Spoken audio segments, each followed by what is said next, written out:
E aí pessoal, como é que vocês estão? Tudo certo? Eu sou o Nicolas e sejam muito bem-vindos a mais um vídeo. Pois é pessoal, você já deve estar vendo pelo título, né? Mais um vídeo aí falando sobre o vilão Norman Osborn, né? Mas isso é resultado das outras análises dos vídeos que eu já fiz aqui no canal.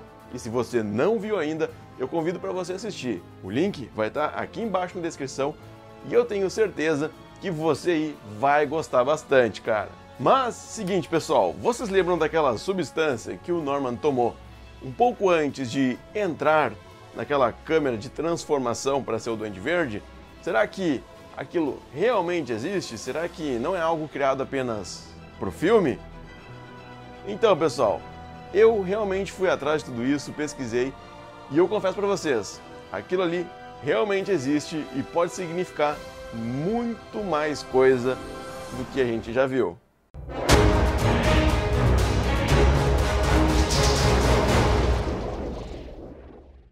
Então, se você que está vendo esse vídeo agora e já viu os anteriores, deve ter percebido que a gente fez um trabalho bem mais aprofundado sobre o vilão Norman Osborn, né? Até sobre o Harry, mas tentar entender o contexto, o ambiente que esse vilão se encontra, como a cabeça dele é trabalhada naquele universo. E muitos desses temas buscavam, de certa forma, explicar acontecimentos ou até teorizar sobre outros. Mas paralelo a esses roteiros, surgiu um questionamento. O que é aquele frasco que o Norman toma pouco antes de entrar em contato com a substância do soro? 40.000 anos de evolução e nós mal exploramos a grandeza do potencial humano. E desde o primeiro momento que eu vi isso, eu ficava me questionando, cara, será que isso tem realmente sentido pra trama? E bom, realmente faz sentido pra trama. Prochlorperazina. Esse é o nome de um medicamento que é usado para tratar náuseas, esquizofrenias, enxaquecas e até ansiedade. No entanto, ele não é realmente muito recomendado para ser usado para tratar a ansiedade, mas está aí na lista. E ele pode ser usado através da via oral, injeção na veia ou injeção diretamente no músculo. E eu já fiquei pensando, tratar então esquizofrenia? A partir dessa resposta já começou a ter alguns indícios da relação que ela tinha com o personagem, né? Talvez o Norman já tivesse alguns traços de esquizofrenia antes de tudo isso. Mas assim, pessoal, algo muito curioso surgiu no meio dessa pesquisa, que foi a relação dessa substância prochlorperazina com a síndrome de Tourette, ou Tourette. Eu não sei exatamente como se pronuncia essa síndrome. E durante diversos momentos a pesquisa ali que eu fiz no Google relacionou essas duas coisas. Então eu fui atrás do que era exatamente essa síndrome. E seguinte, para quem não sabe, a síndrome de Tourette é um distúrbio neuropsiquiátrico caracterizado por tiques múltiplos, motores ou vocais, que persistem por mais de um ano ou até mesmo para a vida toda. E muitas vezes já começam a dar sinais lá na infância. Em geral, esses tiques ocorrem em ondas com frequências mais fortes, intensidades mais baixas ou mais altas, e tudo isso acaba piorando sobre situações de muito estresse. E outra coisa, pessoal, ao que tudo indica através dessa pesquisa, essa síndrome é hereditária. Então, quer dizer que é passada dos pais para os filhos. E segundo pesquisas médicas, essa síndrome realmente não tem cura, mas ela pode ser controlada. Tudo isso através de medicamentos antipsicóticos que têm se mostrado muito úteis na redução da intensidade daqueles tiques, de tudo isso que essa síndrome proporciona. Bundão! A gente precisa de um jogador de verdade! Vendo então tudo isso, eu fui atrás ainda de alguns artigos científicos, de pessoas que fizeram realmente trabalhos, pesquisas mais a fundo sobre tudo isso.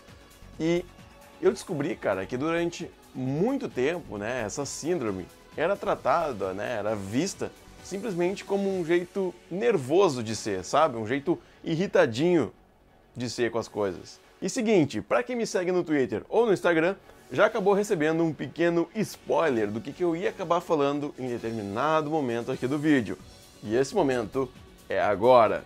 No meio de tanta pesquisa bibliográfica, ainda atrás de artigos científicos, livros, eu me deparei então com os estudos do Freud, que foi o médico neurologista e psiquiatra criador da psicanálise. Então, é sim um cara com propriedade nesse assunto. Então, Freud, no final do século XIX, dedicou algumas linhas dos trabalhos dele só para esse assunto. E ele relatou que esses tiques que a pessoa tem poderiam ser divididos em verdadeiros e histéricos, né?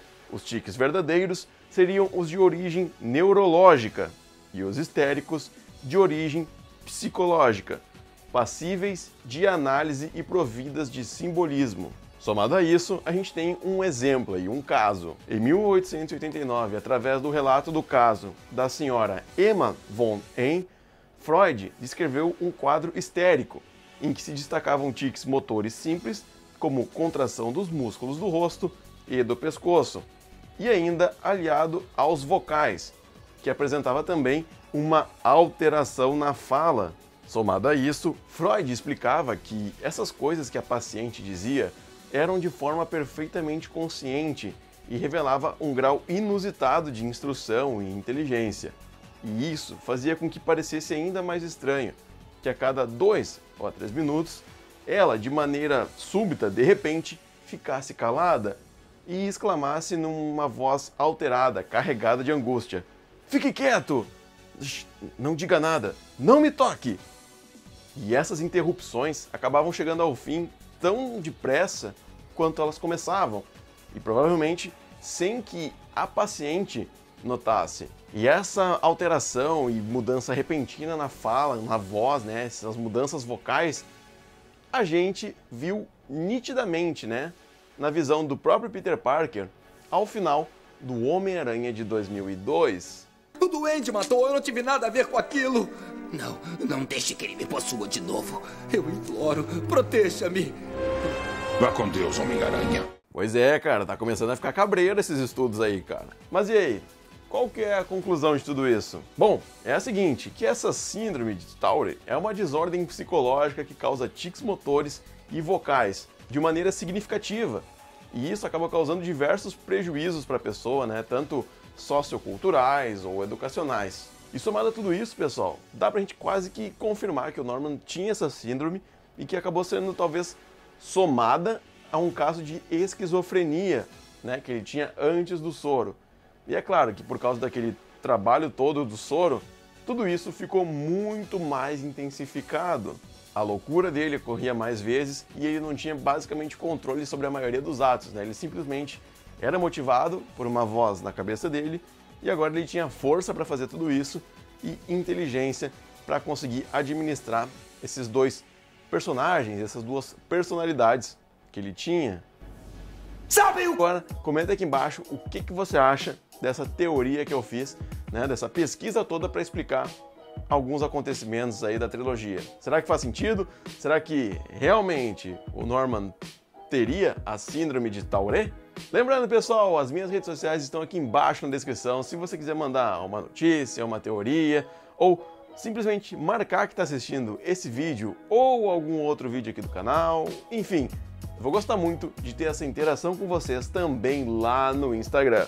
Então, eu acho que é isso, pessoal. Eu vejo você no próximo vídeo. Um forte abraço e valeu!